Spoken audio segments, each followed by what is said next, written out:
Here once again with another Body Slam Progress special. We're joined by one of the most influential British wrestlers of the last decade.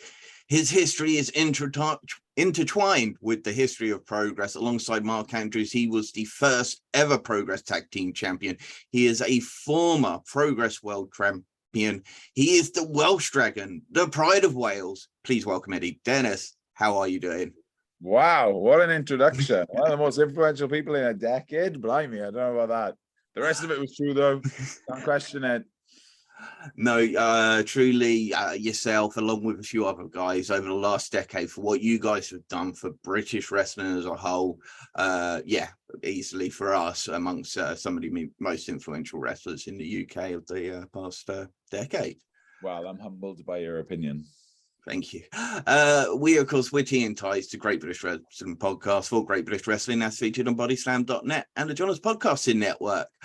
And we're just so excited to have Eddie Dennis with us. As we say, you're taking part in what can only be described as an incredible weekend of wrestling in Wales. Despite everything that's happened with NXT UK, you've got the WWE, ICW, Progress, TNT Extreme. How big is this weekend for wrestling in Wales, and what do you think some of the lasting effects on Welsh wrestling as a whole will be? Yeah, I mean, it's absolutely huge. As far as lasting effects go, it's very hard to tell, but I'm checked into my hotel in Cardiff now, and I just went for a walk around the city, and you know, it's kind of surreal because I went to university in this city, and then I spent a couple of years after university living in this city. Obviously, myself and Mark Andrews, Pete Dunne, we kind of, amongst a bunch of other people, spearheaded the whole Attack Pro Wrestling thing, which kind of was one of the early promotions that catalysted a bit of that boom period right here in Cardiff. So I'm really familiar with the city. The city holds loads of connections to me personally and professionally within wrestling. So to walk around the city and see all the posters up for Clash at the Castle is kind of surreal. I've been to a few WrestleManias, and it feels it kind of feels like when the WWE come into a city and take it over for WrestleMania. So it's absolutely crazy and exciting to see some of the independent promotions like ICW, TNT, Progress. There's Broken Ring Wrestling on Saturday morning as well, I think. So cool to see the independent companies jumping on board and trying to capitalize on the fact that there is going to be about 60,000 extra wrestling fans in the city for the weekend. So why not put on some extra events, you know? Absolutely. Now, because you recently made your return to the that independent British wrestling scene, what was it been like? What did it mean to you following this NXT to be back and welcomed back wide open to such reaction?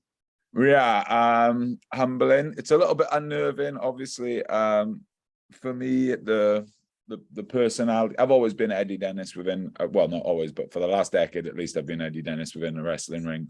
But the personality, or the elements of my personality that I displayed on NXT UK are obviously, without insulting anyone's intelligence, very different to the elements of my personality that I portray normally on the independent scene, and certainly since coming back these last couple of weeks.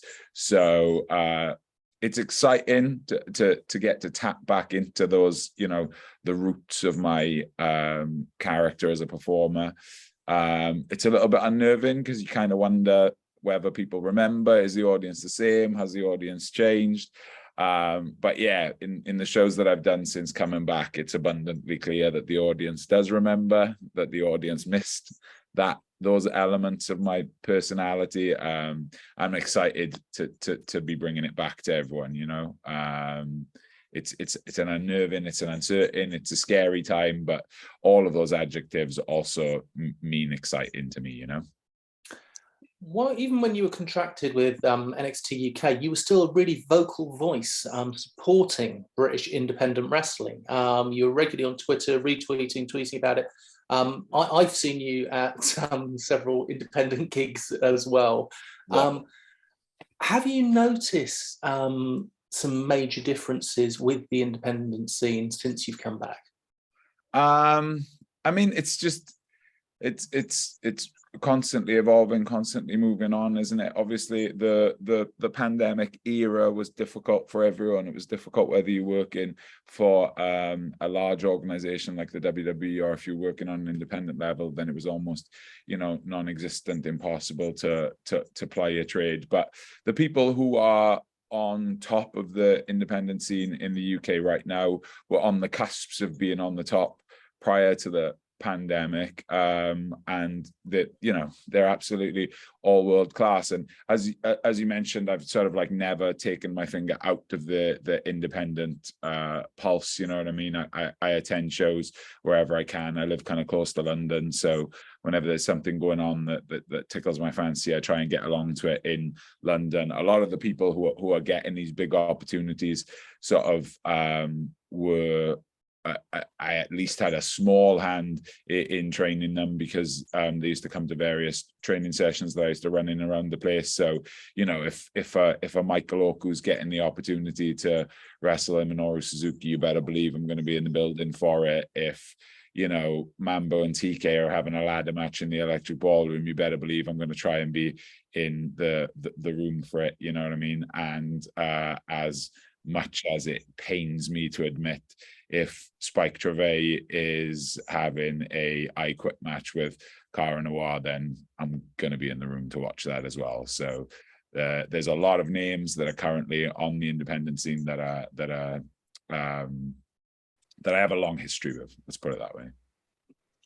Yes, we'll definitely get into some of your history with Spike Trivet, particularly in Progress. There is plenty of it. But during your time with NXT UK, the British independent scene, who were some of the promotions and competitors that you enjoyed to watch most? Who were the competitors that you would love to compete against now?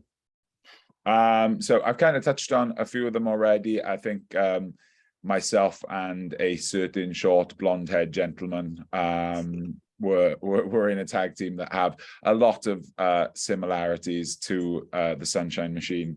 So that's one that's, you know, high up on the bucket list for me to do that one. I wrestled OJMO, Michael Oku, before the pandemic sort of scuppered things and various injuries that I sustained as well and stuff.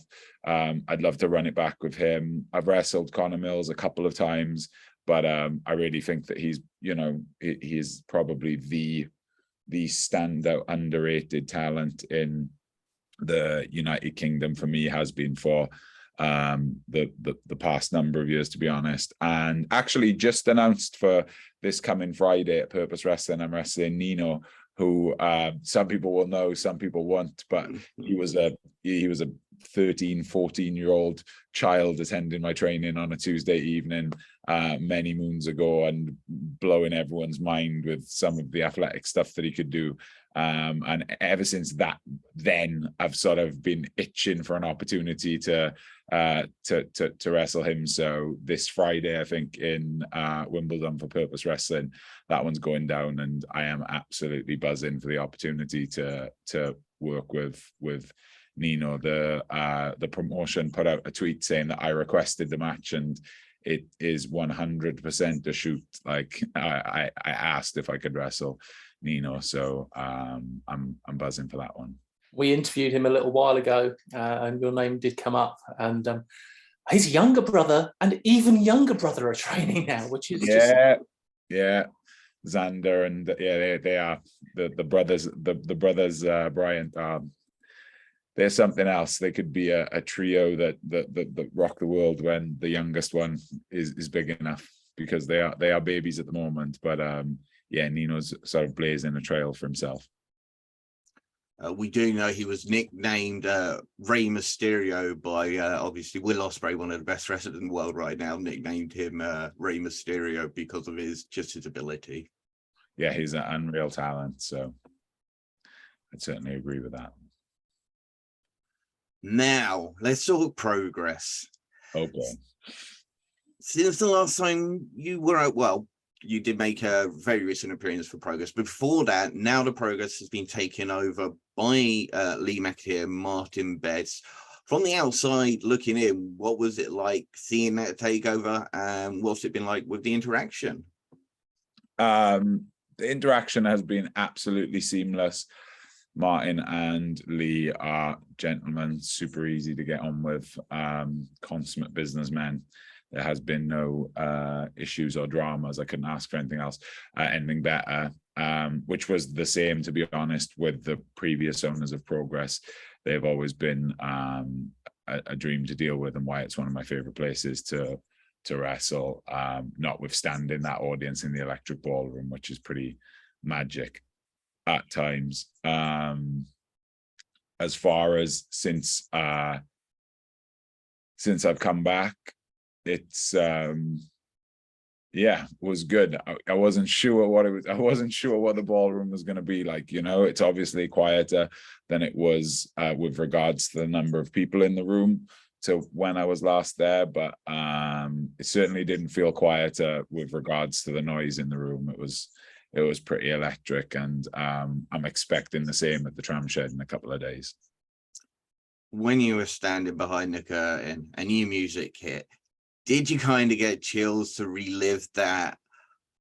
Like, as you say, it's been so long since you've used that music. Yeah, no, 100%. It was like the only request that I put in with promotions when they were reaching out about possibly doing stuff. I was like, it has to be Party Hard, you know? I know that some people have like issues with on-demands and licensing and things, but I was like, it's got to be Party Hard. Overdub it, I don't care. It needs to be this. And every time I've come out to it, there's been a point where, you know, if you watch the video or whatever, and you kind of see me put my hands out, that's me putting my hands out, because I can feel the hairs are on the ends on my arms, you know, because I have 100% legitimate goosebumps for the reaction and everyone being excited and singing along to it and stuff. Yeah, so before that, before it hit, when I was sat in or stood in Gorilla waiting for the drop, I definitely had those goosebumps, and yeah, I couldn't have been more humbled by the reception that I received. Eternally grateful. Have you ever had the chance to see Andrew WK live? I was at Download or Sonosphere one year when he played. I'm gonna be I'm not actually that big of a fan, to be honest. All his songs kind of sound the same to me. But yeah, like I obviously lose my mind whenever that song comes on in a nightclub. But yeah, I probably wouldn't buy a ticket to go and see him. But if he was at a festival, I feel like maybe I did see him that one time in the festival. But yeah, it wouldn't be the top of my bucket list of acts to go and see live. I feel horrible saying that, because he seemed like an absolutely lovely man in the brief interaction I had with him on Twitter many years ago. So lovely guy, and obviously wrote a banger of a tune that I'm really grateful for. But it really is a banger. Yeah. You returned to Progress as a part of the Warriors come out to play against a rather unique individual in WXW superstar Maggot, who also has an amazing entrance music. What did you make of your opponent that night? So my fiance was in the room actually, and afterwards she was like, "That guy you wrestled is terrifying. His entrance is horrifying." She called him like a zombie cowboy or something.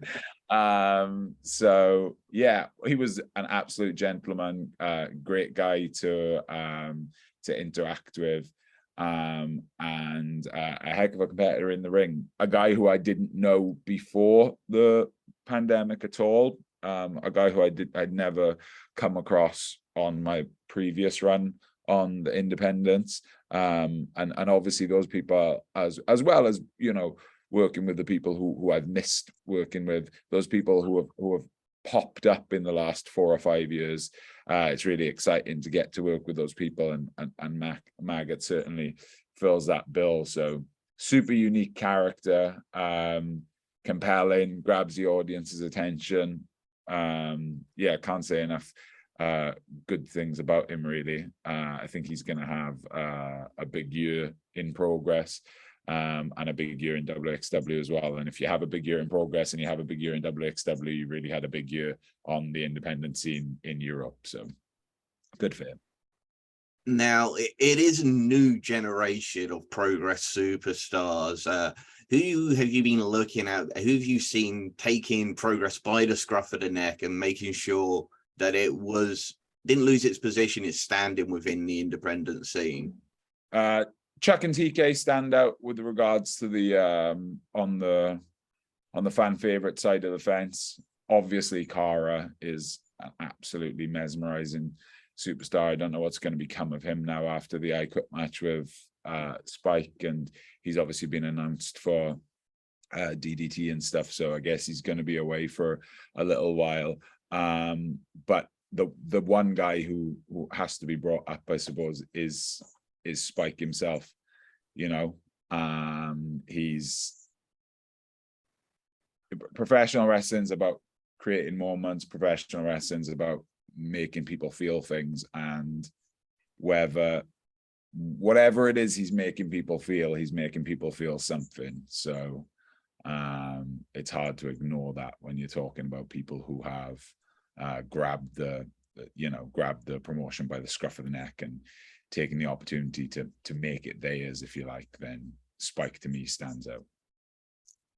What about on the younger side? There's a lot of new young talent, CPF man like Doris. Who have you really stood out to you amongst them? Yeah, I mean, you kind of naming them for me, I guess. Doris was, I kind of don't, I'm not even sure how old Doris is, but I kind of don't put him in the super young generation, because I feel like Doris was with Dan Maloney in the 0121 in Attack Pro Wrestling before the pandemic, and before I'd sort of stopped doing so many independent dates, and I felt like he was carrying himself like a star back then. So he's even more of a star now, so I kind of don't hold him in that group. But maybe he's a super young guy himself, and I'm probably doing him a disservice, and he definitely should be in that group. And then obviously, close personal friends are really exciting. I love innovative independent wrestling, and guys like Joe Lando have got that in spades. They're just doing things that I've never seen before. Danny used to come to my training. Callum as well used to stop by now and again, so I've got a lot of time for those guys. Luke Jacobs and Ethan Allen and the Young Guns, those guys are incredible. And then I know little to nothing about him, but Leon Slater wrestled Speedball Mike Bailey in York Hall the other week, and he is absolutely astonishing. So I was stood at the side of the venue where some of the wrestlers like to gather to sneak a watch of what's going on, and someone looks at me and goes, he's only 17. And I was like, what? Like 17 is 19 years younger than me. So to think of him having 19 years on me is a little bit sickening, to be honest. But he did a Swanton 450, which I've never, I've watched it back I don't know how many times on social media, and I'm still not quite sure what I saw. So I love Speedball. Speedball's like this guy who's kind of like a running joke that if you book Speedball on a show, he's going to have the best match of the night. It doesn't really matter who he's in the ring against. And I guess maybe the only exception is when you've put Will Ospreay in the main event defending his championship belt. But yeah, Speedball's a worldly talent, and for him to go in there and go toe to toe with him was incredible. So yeah, Leon's a standard competitor as well. But even then, I haven't mentioned the guy who Will just wrestled in, Ricky Knight Jr. and I haven't mentioned like the Light Gosses, and there's just, it's impossible to mention everyone. Do you know what I mean? And if you try and mention everyone, you'll end up missing someone out. So better to mention a bunch of. There's a heap of talented people in the country right now. I feel like I'm rambling. No, fully agree. There's so much talent in the UK right now with young wrestlers just coming up, and it's guys like yourself that inspire them. So it must feel amazing to kind of see this new generation coming up. Yeah, I mean, if that is the case, then it absolutely does. I've never assumed it, but if anyone took inspiration from anything that we did over the last 10 or 15 years, then blimey, I'm humbled. Now, after your Warriors Come Out to Play match, you gave an impassioned speech regarding your return, your love for Progress, and that you had unfinished business in Progress, in particular the Progress World Championships, a championship that you held back in 2019 and were never, ever defeated for. How long have you been sitting on that speech, and what did it mean for you with the way the crowd reacted? I mean, if I'm being brutally honest, I didn't sit on that speech at all. I just said what I said. I haven't been, I definitely didn't sit down and mull over what I was going to say. I knew that there was an opportunity there at the end to make a case for the Progress World Championship match in the Tram Shed this week. So I just said what I said. It was a pretty easy story to tell, if you like, because it's just real. Yeah, it meant a lot to me. It was quite a benchmark moment in my career when I did win that championship belt. It was in a list of things that I wanted to accomplish that calendar year, 2019, I think it was. And I was injured for over half of that year and thought that I wasn't going to be able to tick off the goals that I'd set myself, but one of those goals was to win the Progress Unified World Championship at the time. Obviously they've reintroduced Atlas now, but at the time it was the Unified World Championship. And so to accomplish it was a real benchmark moment in my career, and I was thoroughly looking forward to the challenge of defending it, but then my ailing body failed me once more, and I was forced to relinquish the championship, which I wasn't mad keen about, because I hurt myself on the Friday at a WWE television taping and was asked to relinquish the championship on the Sunday, 2 days later, before I'd had any scans, which I wasn't the most delighted with. I mean, as it transpired, they were 100% correct. I'd separated my shoulder and I wouldn't have been able to wrestle for months and months and months and months. But I had a bit of a chip on my shoulder for having to do it within 48 hours of the initial injury. Always kind of irked me, and was always looking to get back in there and get an opportunity at it. Originally, I really hoped it would be with Cara, because that was the match that I was supposed to have that evening in the Electric Ballroom when I vacated the championship, and then he went on to hold the championship through the pandemic, through the empty arena era of Progress, if you like, having stellar championship defenses against everyone under the sun in a really difficult environment, frankly. And I was hoping it would be with him, but as fate would have it, we couldn't make that happen. And then even when I made the speech at the end of the match with Maggot, I was thinking that I was going in there against Big Damo or maybe the super fight monster himself, Driller Dan Maloney, but again, fate would step in the way, and it turns out that it's Spike Trivet, a man who I have much more history with than either of those two gentlemen ultimately, and a man who is going to be stepping into a hostile environment on Sunday in Cardiff. Let's just say that. I recently saw him refer to it as Disneyland now. Yeah, that's what he thinks, but people think that until they walk into the room. I don't know if people remember One Night Stand when John Cena defended the World Championship against Rob Van Dam, and there's not a professional wrestler on planet Earth who's more accustomed to walking into a divided audience than that man, and he looked shook on that evening. And Spike can say Disneyland all he wants. It's going to be a different experience on Sunday, and I think it's going to shake him. If Spike wins, we riot. Yeah, exactly. Except it might be more than a slogan in Cardiff. Of course, there is lots and lots of history between yourself and Spike, with Spike being part of the group known as Do Not Resuscitate, or DNR for short. You were one of a number of talents that were targeted by Spike and the other members of DNR. How does it feel to come full circle and as such return now to have to challenge him?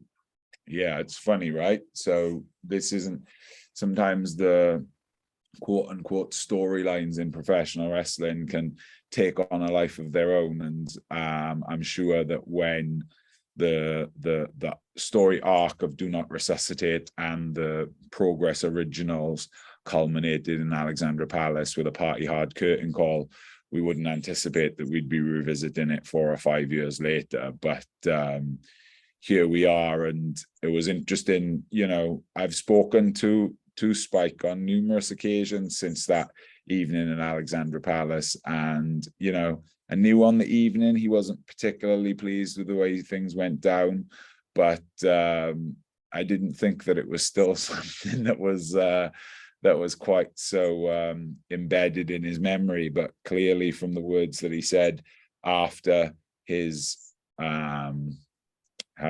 cash-in, if you like, on Sunday, it's something that he still remembers. So I don't have any friends with me on Sunday, and he doesn't have any of his either. It's just me and him. So if he doesn't think I did the right thing in Alexandra Palace 5 years ago, then maybe I'm not going to do the right thing on Sunday either. I'm not sure Spike ever had friends, did he? Wow. Acquaintances. I don't know. Yeah. Ask Drew Parker.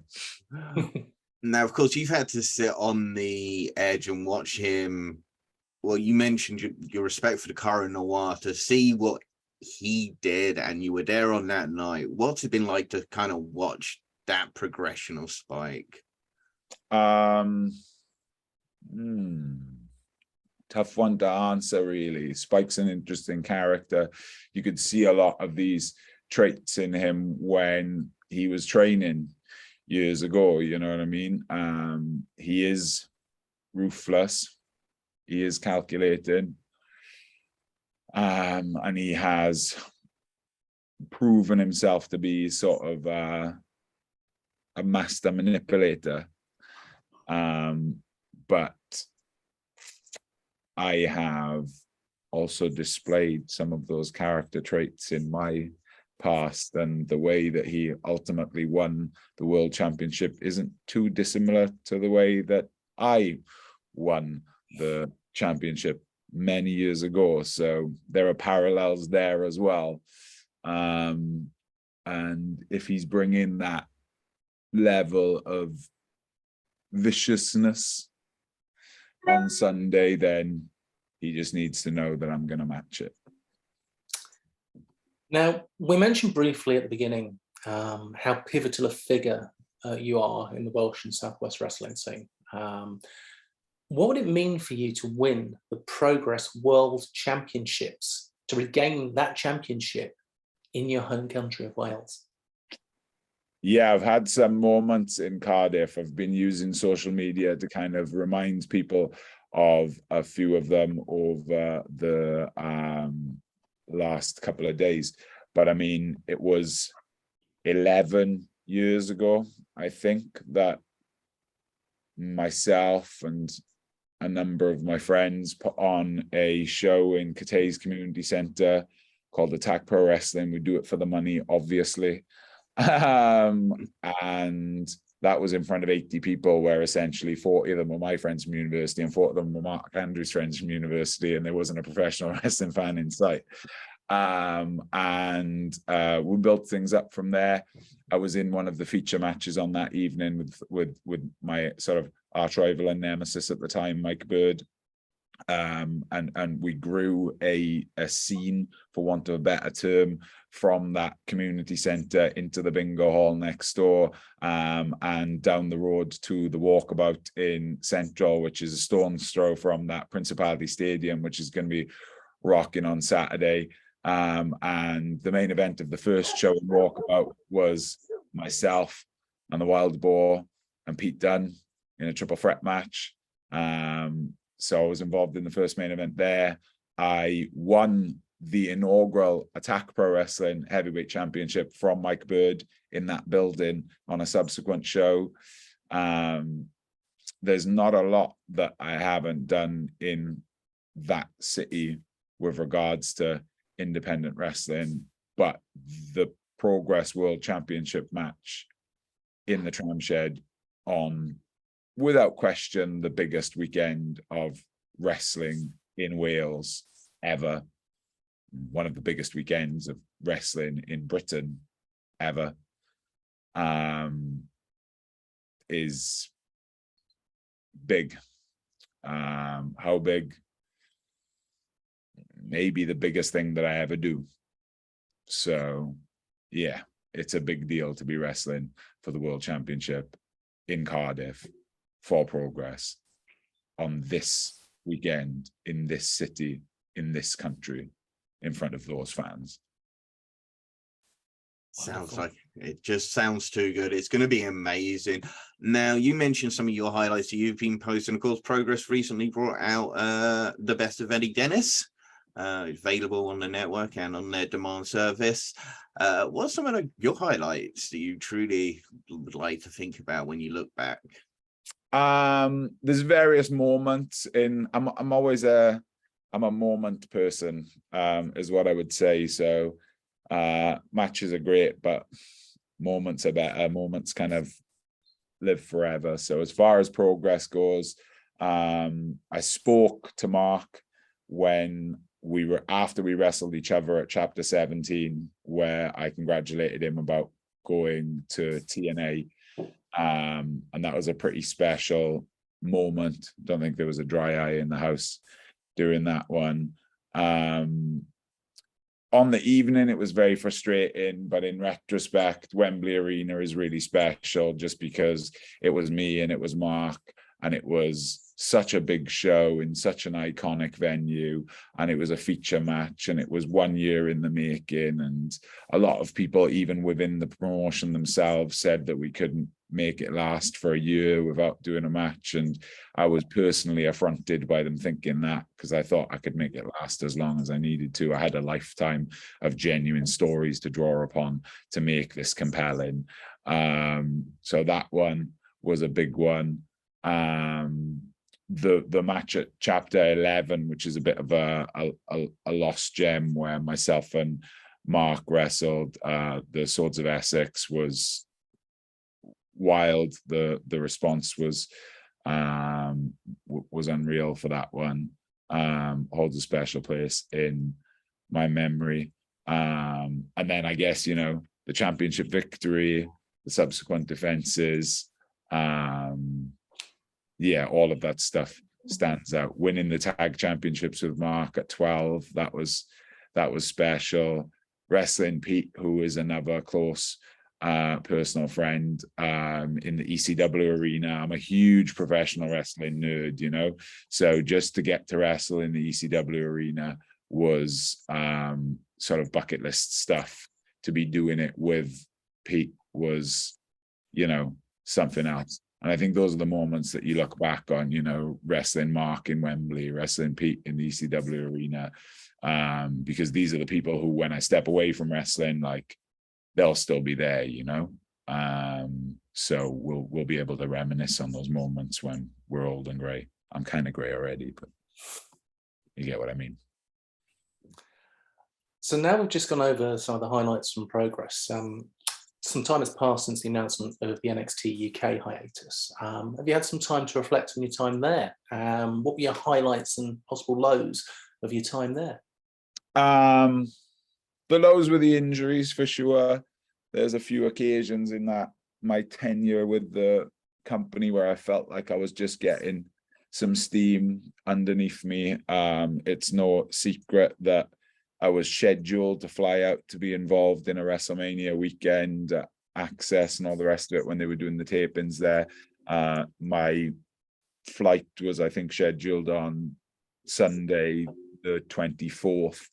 I wrestled on an independent show on my birthday on Friday, the 22nd, and then again in a different independent company on Saturday, the 23rd. And I ruptured my pec for the second time during that match. Literally, 12 hours before I was due to get on my flight. So that one was pretty frustrating.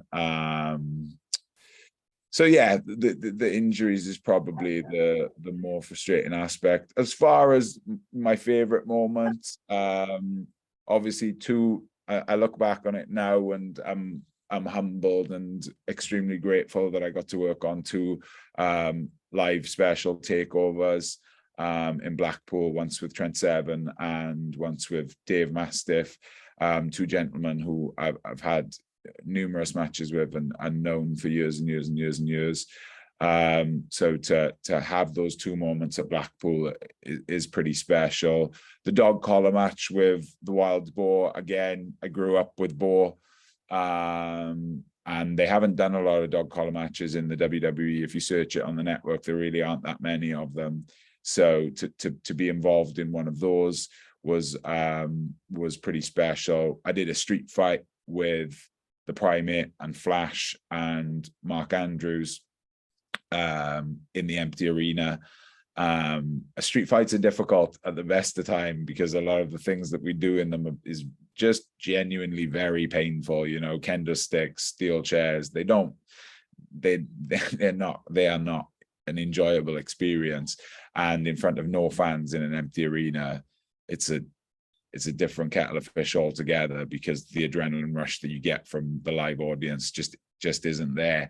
So that was challenging, but I'm really proud of what we put together. And then just apart from those individual moments, probably just the depth of work that I managed to be involved in. So I managed to involve myself in backstage elements. I managed to involve myself in managerial aspects. I managed to involve myself in in-ring aspects. I managed to involve myself in production aspects. And I feel like I got such an invaluable education on television wrestling over the last 4 years, which, if it's the last time that I'm ever involved in that company, then I'm eternally grateful for my time there. And, you know, there's no point in lying and saying that you grew up watching independent wrestling. You didn't. You grew up watching the Hulkster and the Ultimate Warrior. So to have that on my CV will always be a dream come true, you know. Andy, you're on mute. Now, there are a lot of amazing talents coming back to the scene. What do you think it's going to do? Do you think the UK, do you think it'll become new heights? I hope so. I think that they're on an upswing anyway, you know. I think that the guys who have been toiling on the independent scene for the last several years are on an upswing anyway. And but competition is good, so other people coming along. I don't think that people are going to be able to just walk into spots on the tops of cards. They're going to have to work for them, because there's a lot of talented people out there. But you know, the more talented people are out there, the better the shows are. The better the shows are, the more people that come to the shows. It's, you know, the more people that come to the shows, the better the business does. So I think it's all a good thing for the independent scene, and I'm excited to see what happens in the UK in the next 6 to 12 months. You know, we're coming out of the back of, we're not just talking about professional wrestling here, we're just talking about the live entertainment industry in general has had a really tough time in the last several years. You know, the infrastructure isn't in place in the United Kingdom to support these these institutions. If you work in the theater, if you work in live music, this has been a tough, and if you work in professional wrestling, this has been a tough time. But we're coming out the other end of it now. People are growing in confidence in attending live events, and I'm really hopeful that we see a second wave of a quote unquote boom period, if you like. Now, when you win the Progress World Championship, what is that going to mean for Progress and anyone you want to face? Anyone internationally? Do you want to take it across internationally? Go to somewhere like DDT and defend the Progress Championship? Yeah. I'll take it anywhere. If you book me, I'll come. I think I've shown that in the last couple of weeks. Yeah, I want to take the championship around the world. I'd love to. There are people worldwide. You know, there's enough people in the United Kingdom to keep me plenty busy too. But yeah, I want to defend that championship anywhere and everywhere. And I wouldn't even be able to begin to list off the people who I want to wrestle for that championship belt. But it's a long old list. I'm not going to fall into this hole of writing lists. You know, you write a list, you get in trouble. I'm not doing it. Well, we're just looking forward to seeing you all across the UK and all across the world. You have definitely come back to a great scene, and we can't wait to see you live and in person very soon. Me too. I'm looking forward to seeing me. I'm not sure how I even do that. I ask someone to film it and I watch it when I get backstage. 100%. Absolutely look forward to it all. It's going to be incredible to see yourself back in that Cardiff stadium and the music, the live atmosphere. I'm sure you just cannot wait for this show. Yeah, you pretty much summed it up. Cannot wait. Right, I think we've probably kept you for quite long enough, so we'll let you get on when we get settled in whilst you're there, because you want to be rested and well fit, because you have to defeat Spike Trivet, because we just can't take it, I'm sure. You just pointed the old rested, you know. Those who don't know, I'm actually doing a guest DJ set in Gassies on the Saturday night from 12 o'clock until 2 o'clock. So I feel like maybe Spike got that booking for me to give himself an edge, you know, because I'm going to be exhausted. I'm really not a late night kind of guy at 36. I'm in bed by 9:45 most days, so I'm going to be feeling the effects of the 2 a.m. finish.